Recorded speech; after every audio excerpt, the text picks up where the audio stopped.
Hello, everyone. Thank you for joining again for yet another session of EduTalks, where we invite educationists from across the globe to come and share their journey, talk about their plans, visions, and their learnings, both in the world of teaching and parenting.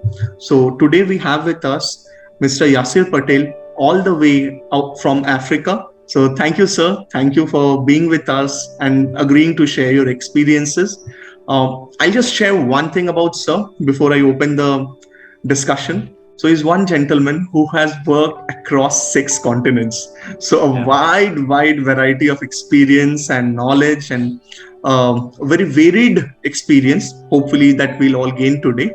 So, sir, could you start by telling us something that how did the 6 continents happen and how has the journey been like? Yeah, thanks. Thanks a lot, Aditya. Pleasure to be on. Thanks for the wonderful introduction. To be honest, I only started traveling when I was 11, and my first trip was actually India to see my grandparents near Surat in Gujarat.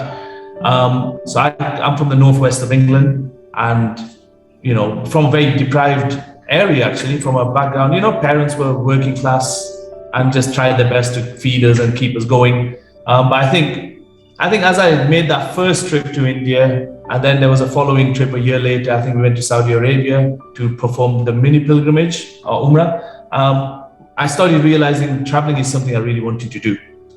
So of course, that requires having a plan. And one of the things I like to do is plan.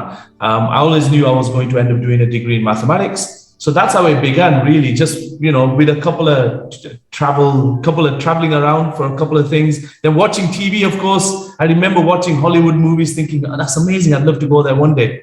How do you make that happen? And I think one of the things I truly believe, Mark Twain talks about this, travel being, the recipe, the main thing to battle against racism, bigotry, narrow-mindedness. And I actually totally agree with him. It's my favorite saying of all time. And I think that's where it all came. And then I just started traveling because I think it's one of the 3 forms of education. So travel, the formal education and the informal education that takes place outside the classroom. That's how it happened. I just want to experience life. I want to make memories. Life is all about memories. So when I'm 70, I want to look back and think, wow, did we actually do all that? And already the stories are building up. So that's where it came from. And did you always want to become join education, transform lives? That's a good question. I always knew I was going to do a degree in mathematics because I was pretty much the first person to get a degree in the family. So the guidance wasn't truly there. People ask me all the time if I went back, would I do it? But it was very hard doing a degree in mathematics. I probably would go into politics or something sports. I really do enjoy politics. Sports is just a personal hobby, of course. So I did a degree in mathematics, which is obviously opens doors. So I took a couple of years out, actually. I went and worked in Spain for a year in a private company, teaching mathematics, but as a tutor more than a qualified teacher. Enjoyed it, but I was teaching 18 to 24-year-olds in Spain. And then I took another year out after that job. That was 1 year. And just thought, let's see what's out there. I applied to be a teacher. My father's a teacher. But I thought, let's see what else is out there. And I just, kept an eye out and then went into teaching, realizing probably this is what I want to do more than enter industry, the cutthroat industry of profit and loss, let's say. That's how I became a teacher. So I would say yes and no. My father was a teacher, so it was always something in the back of my mind, but also no, because I wanted to see what else was out there. And I wouldn't sit here thinking I'm going to finish my career as an educator. There's so many different things out there. One day something might happen and I might enter a different industry. But for now, this is what I do. Cool. So I got Spain. Where you worked. I understood you worked in Mexico also. And currently you're working in Africa. And I guess you worked in Europe also in the beginning. I can fill the gaps for you if that's so. So I was born in Blackburn, which is about 30 minutes from Manchester, 40 minutes from Manchester, small town. Actually, the football team, Blackburn Rovers, is owned by Venky's, the chicken company. Right. But less said about that, the better. So I was born in Blackburn. My degree was in Manchester mathematics. After which I worked in Spain for a year, went back, became a teacher, worked in the Northwest for a couple of years. I really missed traveling, going to work on a cold December. The last thing I wanted to do was be in England because there's so much out there. So I decided, what can I do that's really out there, especially where I'm from? So I went and got a job in Mexico City, head of mathematics in a school in the south of Mexico City. Wonderful experience. 1 year became 4 years. Loved every moment. Played a lot of cricket. A little known fact about me, a little unknown fact is I actually captained the Mexican cricket team. So if England ever asks, I'm not allowed to play for them. But anyway, so then I went from Mexico to Mumbai. I worked in Breach Kandi in the south of Mumbai, which was nice. My grandparents live in Gujarat, so it was 4 or 5 hours away, which helped. It was a nice school. Mumbai was tough to live in, as many people find. Again, a lovely school, head of secondary. I met my wife there in the same school, so we got married. She wanted a Latin American adventure, so moved back to South America this time, to Venezuela. Venezuela is a beautiful country, obviously was very rich in 80s and the 90s. It's had a really difficult 10 years. So I was the school principal there for 6 years, looking after everything, 30 expats, 300 students, small British school with high quality and expectations. But Venezuela went through hyperinflation, alleged coup, product shortages, devaluation, just the list carries on and carries on till today. So after 7 years of being there, 6 as the principal, we decided as a family that it was time to get my 2 girls who were born there, they're both Venezuelans, I guess, 6 and 4, decided to have a break actually. So we moved to New Zealand. My wife's from New Zealand. So we moved to New Zealand about 13 months ago, bought a house. COVID obviously changed plans a bit. It was meant to be 3 or 4 months and it ended up being 12 months. We always wanted to come to Africa. The vaccines came out and Africa was the last continent, if you take out Antarctica, to take off. And I arrived here August the 1st. My family will arrive in December because the academic year ends in December. And I've already experienced things that justify why I love traveling. So yeah, great. Loving it here. Head teacher, school principal of a school with about 600 students right now. 35 acres, wonderful school in Arusha, Tanzania. And I read that you want to make the school unmissable. So could you just talk something more about that? Yeah, hopefully. So the school has a saying, making school unmissable. So I really like that phrase. I've not heard it before actually from a school. So that's one of my main goals, is to not just to make school unmissable, but to fulfill the school vision. So I've been here over a month. I've been working virtually before then with my predecessor. My remit is to come up with a 5-year plan and then to see it through. It's very similar to Venezuela, what we did, but with a bigger school, different context. So yeah, making school unmissable, academic excellence, hoping to have some sort of inspection or accreditation at some point. So yeah, just making the learning experience as enjoyable as possible whilst maximizing potential, both inside the classroom and outside. So when I hear about your journey, I like your current assignment and again the previous one in Venezuela. These are very, very challenging assignments. Like a person has to be super, super motivated to be able to sort of take this up. So what sort of drew you to such a challenge, and what gives you the confidence? I think the Mexico was probably my biggest step, because going from a comfortable environment in England with your family and friends around and you know everything, but coming out of your comfort zone, which is what I wanted to do, and going to Mexico where I didn't speak the language and totally different. I was 26 at the time and just put myself in a situation where I was so out of my comfort zone, given my background. I think that was my biggest challenge. After that, going to India was easier. I speak Hindi, I understand Urdu and speak Urdu, and everyone speaks English. Most people speak English. It was easier to move to Mumbai, but harder to live there. So India wasn't so difficult to move to, and the job got me there. And then to move to South America again wasn't so hard, because my wife wanted to go to Latin America. There were 2 of us. And of course, if it didn't work out, we can always leave after 2 years. And because of that previous experience, 6 years, 4 in Mexico, 2 in India, I thought this is going to be fine. I entered as a head of secondary in that British school.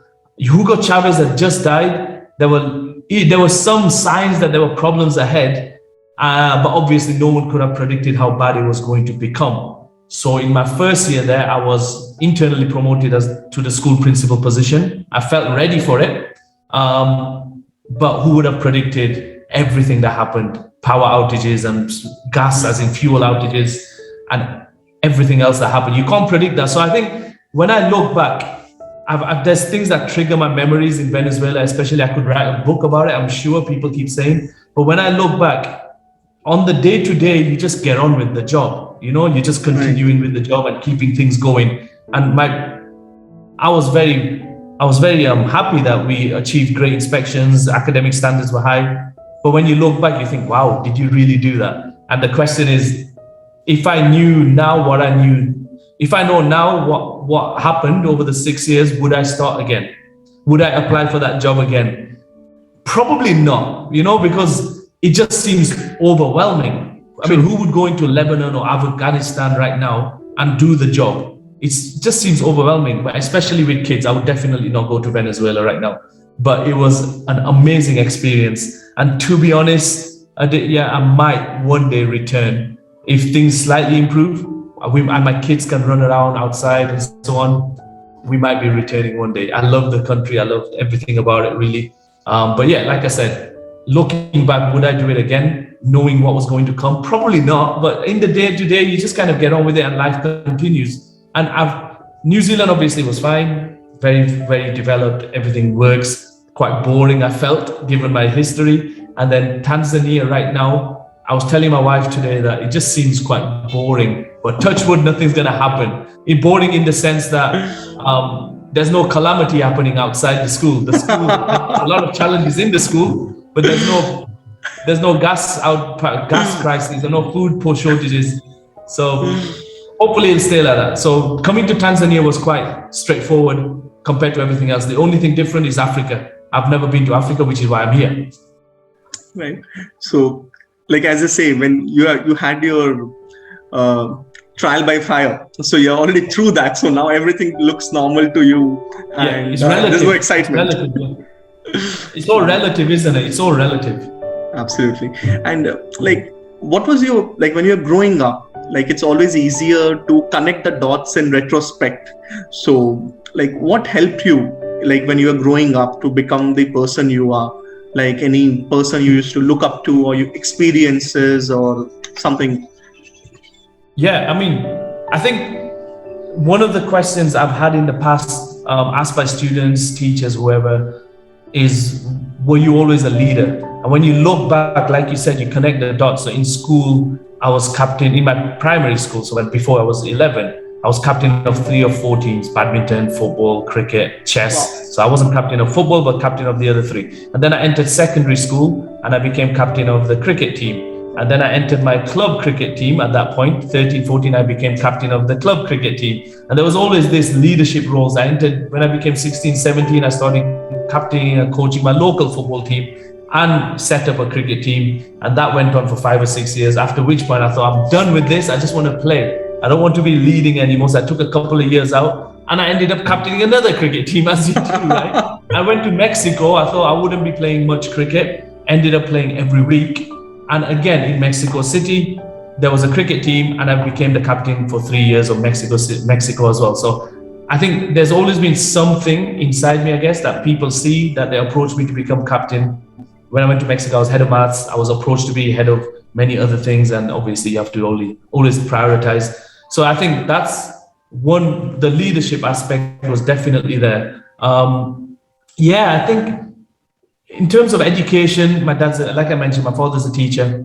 I've always liked kids. I did tutored a few kids throughout my life. So maybe that was always there to hopefully help. But then I think at the moment, over the last 6 years of my principalship and now, it's not really a teaching role. You become a CEO of a company or a school. You have to balance the books. You have to decide where your resources are. You have to manage staff. You have to manage parents. You have to manage students. It's a very complex organization, actually running a school. So I think I did do a master's in educational leadership in 2015. I finished then. So I think that has helped me for this role. But also the experience being a teacher, I think, helps as well. So in that sense, I think being able to plan, being able to be organized, things like that really help. But then you do learn a lot on the job, of course. Right. So being able to plan, being able to organize. So if I were a young teacher now and I am gradually building my career, somewhere down the line, I would love to be in a leadership role. Yeah. So, what should be the skills that I should try to develop? Yeah, great question. My dissertation for my master's was about followership. Without plugging my website, there's more details on the website. But it's all about identifying your staff. Their staff can be grouped into 5 categories, and you want them all to be exemplary, which is the top one. And to get there, it's possible to get there, but they need to want to get there. So going back to your question, one of my sayings is fail to plan, plan to fail. And I think you have to plan. I'm a big believer that you plan for everything you can possibly plan. My wife thinks I might have OCD on this front. I can plan 10 years ahead and then build myself up in a sweat thinking we're not going to reach our targets. But I do think you have to plan as a teacher. As every lesson, plan it properly. Of course, you can go off in a tangent and do different things, but you should have a plan. In terms of your career, if you want to be a head of department, or if you want to be a head of a school, how are you going to get there? It's not just going to fall in your lap. So what are you going to do to make it happen? Are you going to do a master's? Are you going to do a leadership course? Are you going to Are you going to shadow a leader? Are you going to identify what makes a school leader? You have to have your own plan. Go and talk to your senior leaders. Make it known that's where your career is heading. It won't just naturally happen. It won't just happen if you don't make it clear you want it to happen. And I think in terms of the exemplary follower, there's some traits there that you notice as leaders in schools move up and up. You notice there's certain types that move up and up. So for example, if you go the extra mile, you show that you're willing to try hard and work hard and go beyond your normal hours. I think the other one is having a positive attitude. So if something goes wrong, you're allowed to complain. Of course, you're allowed to complain, but not stopping there, but trying to identify a solution. Right. I often say to staff, bring me two solutions to every problem and we'll see if we can solve it. So, that's a good trait.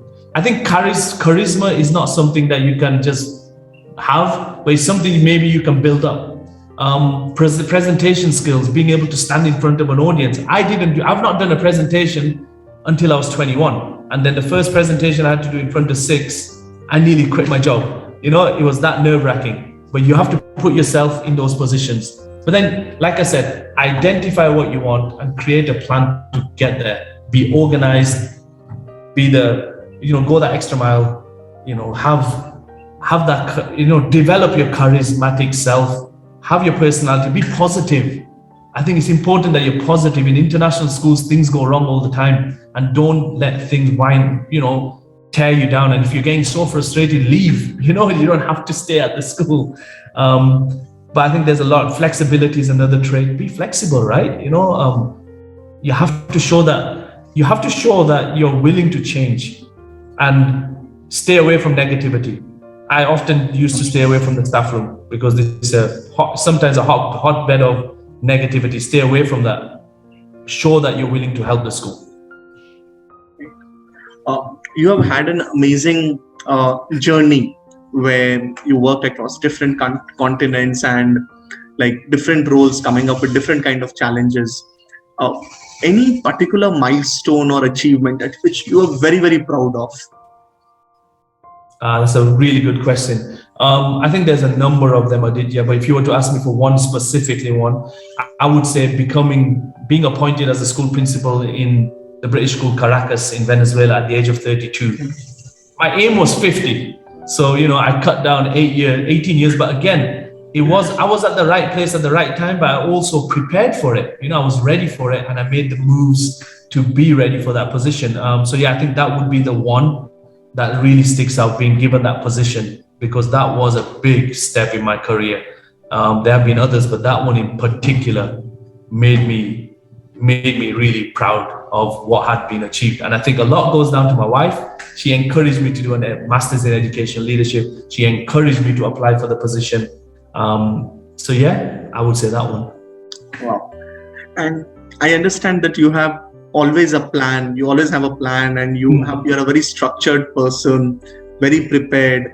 But I assume that there must have been situations where things didn't go as per the plan, where things must be falling all apart, and there must have been some learnings out of that episode. So could you share such an episode where things didn't go as per plan, you didn't anticipate, and what was the learning from that?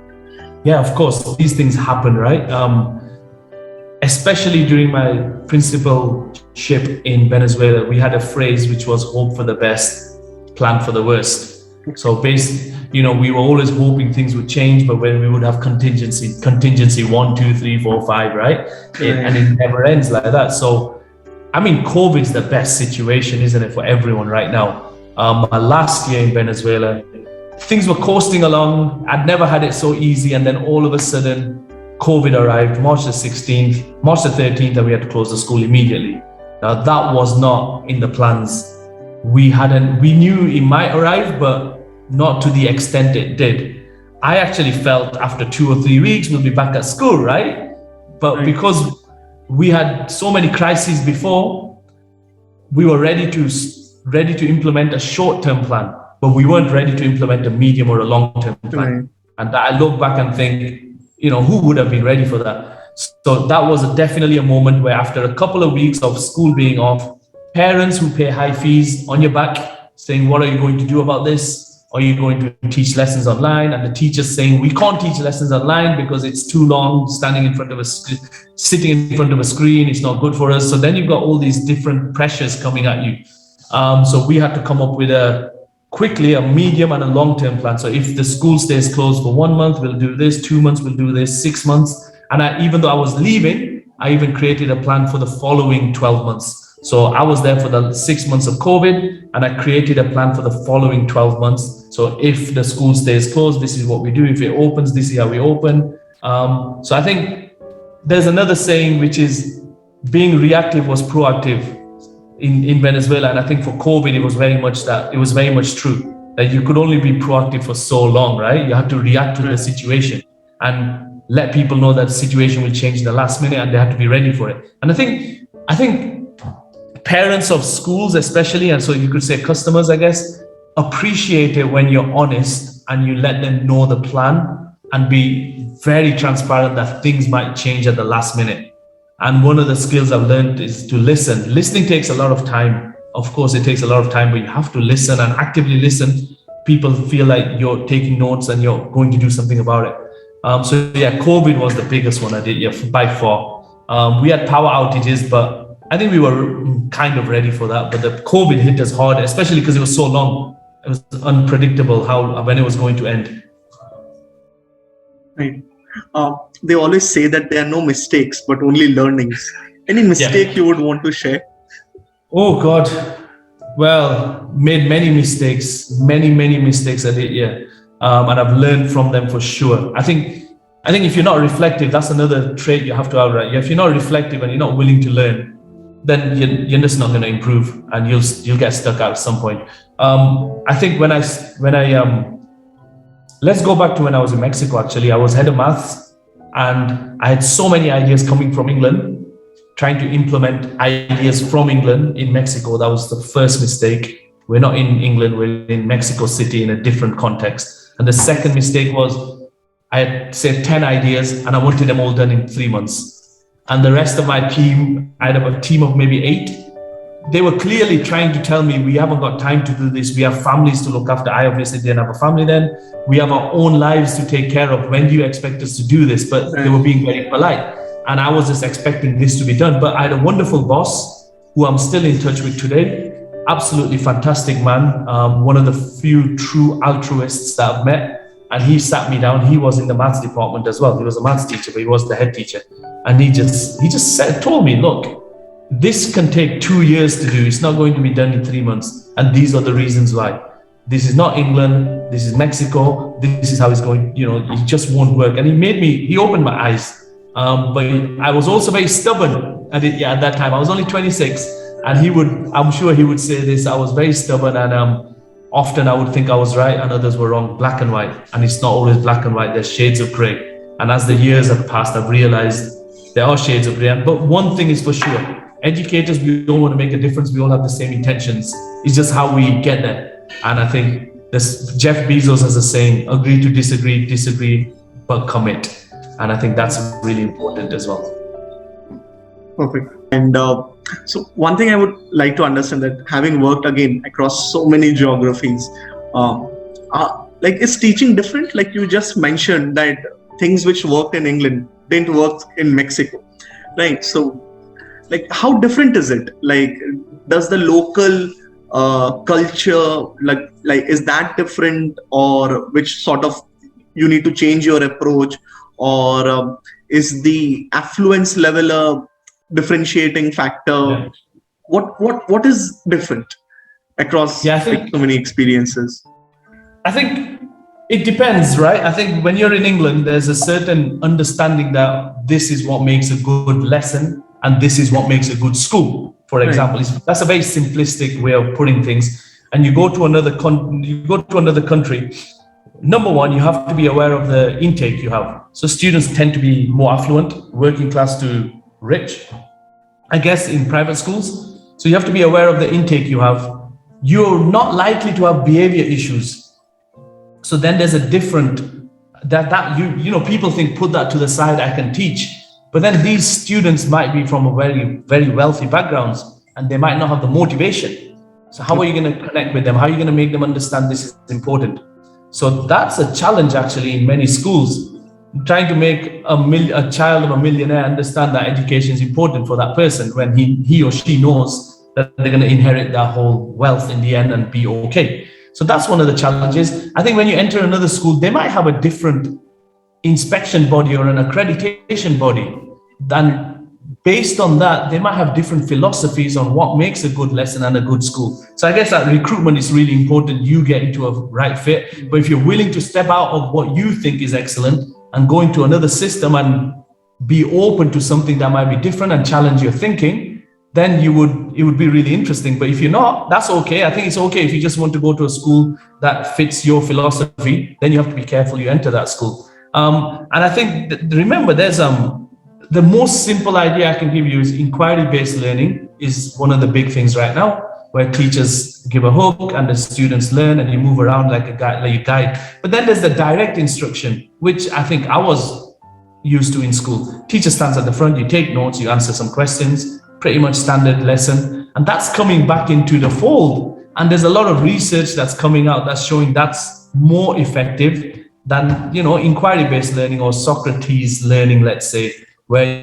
people discuss. So that's now coming back. So you might enter a school where they want to do direct instruction and they have their research to show it works. Or you enter a school where they want to have interactive lessons and they have their research. So it's not always the same. So I think you have to do your research, you have to ask the questions, and then you have to decide, is that what you want to do? Do you want to change or do you want to stick to what you're used to? And I wouldn't say any way is wrong. I'm a big believer in research. There are some things that just work and we know they work because the research has shown. But education research is a funny thing. Sometimes it's proven and sometimes it's debunked, and then it just carries on like that. So there's not many things that I would say are like truly, truly proven, but there are some that do go common across, I would hope, the world. But last bit I'd just like to add is if you go to China, for example, students are very well behaved. They like to just take things in. And generally, I'm stereotyping, of course, but I'm talking generally. And from what I understand, that's okay in some Chinese schools, but in some Chinese schools, they're trying to fight against that. So yeah, I think you have to do your research and ask the questions.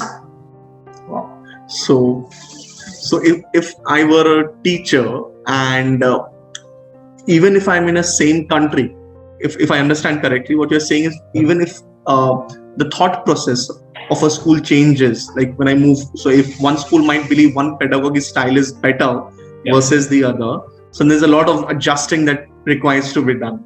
So yes, is where personal research and experiences and sort of adjusting to it becomes very, very pertinent. Yeah, I mean, in Mumbai, for example, you have where I work, which was the German International School, but large international section, small German section. And you had, say, the B.D. Samani School, and then you had Dhirubhai Ambani School. They're so different. All three schools are different, and all three schools have a different philosophy on what works and what doesn't work. So yeah, you have to do your research. You have to ask the questions. And I, for example, I'm a big believer that, I'm a big believer in having a starter. When you enter a classroom, you have something that gets the kids interested and focused. Some of these schools might not agree with that, and that's okay. I just probably wouldn't work in those schools, right? That's all it is. Cool. And so we keep on hearing buzzwords like 21st century skills and also. What's your take on that? Like, yeah, of course, buzzwords are great. 21st century skills, I think all it means is what do we need for the next 50 years or for the next 100 years? And I don't think anybody truly knows, do they? Let's be honest. And if you go on these websites, every website will give you different answers on what 21st century skills mean. But that said, and I think this applied in the 20th century as well. But in the 21st century, maybe it's just been more, and maybe it's just been enlarged with everything that's going on in the world, social media, internet, connecting everyone. Maybe certain politicians, we don't need to discuss that. Critical thinking, I think, is probably the biggest skill that we can teach in our kids, both as teachers and as parents. I absolutely believe that the ability to take on board someone's opinion and then question it, but not just question it, but the ability to go away and investigate it properly, and then understanding what it means to believe something truly. I think that skill, critical thinking, is vital, and I would say the majority of people do not have it, and many people probably don't are heading there, but you never quite get there, do you? So I might see something on the news and I question, and I believe I know how to question it. I look at 3 or 4 different sources. Is that enough? Who said that's enough? Who said that's true? What is a fact and what is not facts? I think Kellyanne Conway, Trump's sidekick, mentioned that alternate facts. Now you have facts, you have lies, and then you have alternate facts in the middle. So again, you've got these shades of gray. So as an individual, you need to be able to do your investigation and be sure that what you're believing or what you think is true is as close to factual as possible. It's not mathematics, right? 2 or 2 is 4, we know that. It's not that simple. Life isn't that simple. So if I were a parent and I were looking for a playbook for success for my children, that so I am a young parent, Aditya, you do ABC, you do 3 things, and you improve the chances of success of your children. So what would be those 3 things? Yeah, I think reading, I definitely think you should read to your child every day, minimum 10 minutes a day. I wish I read more as I grew up, and now as I enter my 30s, I realize how important is reading. Reading is number 1. Number 2, I think giving your child faith. John Hattie, a prominent Australian-born New Zealand educator, talks about self-esteem and giving your child the belief that they can do it. I guess you can link it with growth mindset as well, but you have to pass it on to your child that they can do it, that you believe they can do it. Even if you think they can't, at least let them go somewhere. Don't close the door on them, And I think the other thing I would say, again, I'm a parent, so this is what I try and practice. Praise effort. Always praise effort. So if your child does something, praise effort. And on the flip side, the research is now coming across, try not to praise intelligence too much. It's very hard, right? When your child does something really well, you say, oh, you're so clever. And I've done it. I'm sure I'll do it again. But try and praise effort more than anything. So effort, having trust in them, read to them. I would say those 3 things are really important. And on the flip side, I just mentioned, try not to praise intelligence. If I may throw another one that I wouldn't do with kids, you don't own your kids.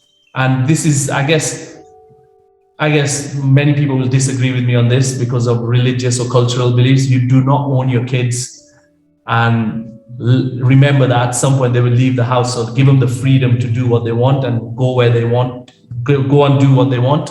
Obviously within some remits, but don't make it so narrow. And don't be so upset if they do something you don't agree with. You do not own your kids, And I'm sure my parents are upset with some things I've done, and I'm sure they're proud of others, but they let me go. And I think we should. That's something I wanted to just get in.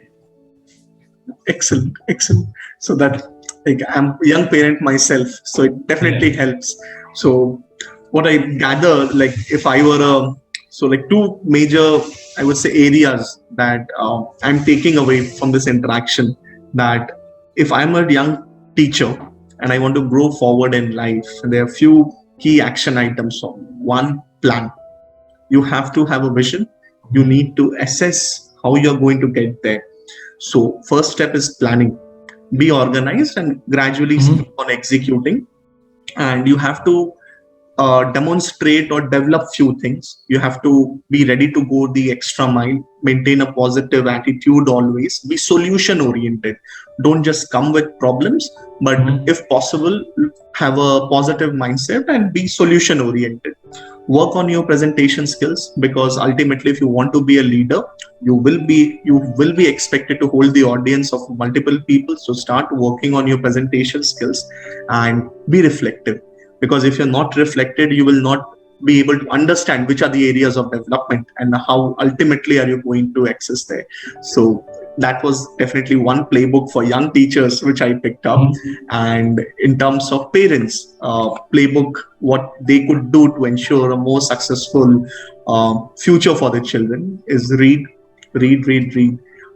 Spend time with your children, reading to them. Help them develop self-esteem and a can-do attitude. Let them make their own decisions, mistakes, and that will help them develop confidence that yes, I can develop and I can do this. And praise the effort. At times, we, as you said, that don't congratulate the intelligence or the final output or outcome. Also appreciate the effort that is going into this. And last, you don't own the kids.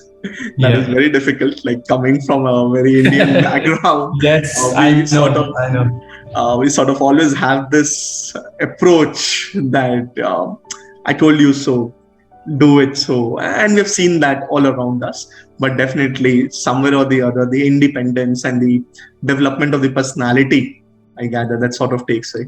So thanks a lot, Mr. Patel, for spending time and for this amazing session. I understand you have a very busy schedule. So thanks a lot. Any last words that you would like to share with our audience? Yeah, I think I want to thank you as well for giving me space to reflect, actually. So thanks for that. I'm looking forward to listening to some of the other educators or leaders that have done interviews with you. So I will go and have a look at that when they're released. And I think the last thing I would say is, I'll just throw two things in. Never stop learning. As a teacher, as an educator, as a leader, as a human being, don't think you know it all. Never stop learning. Take on feedback. Don't get hurt when you get negative feedback. They call it constructive feedback, don't they, to be politically correct. So never stop learning. Keep developing. Keep improving as a person. And I guess the other one would be just aspire. Aim high. Aim high. And of course, you might not get there, but like you said, have a vision. And the visions are set so you don't generally reach them, but you get quite close to them. And that would be it. Those are the two things. Thanks, Aditya. Thanks a lot. You're welcome.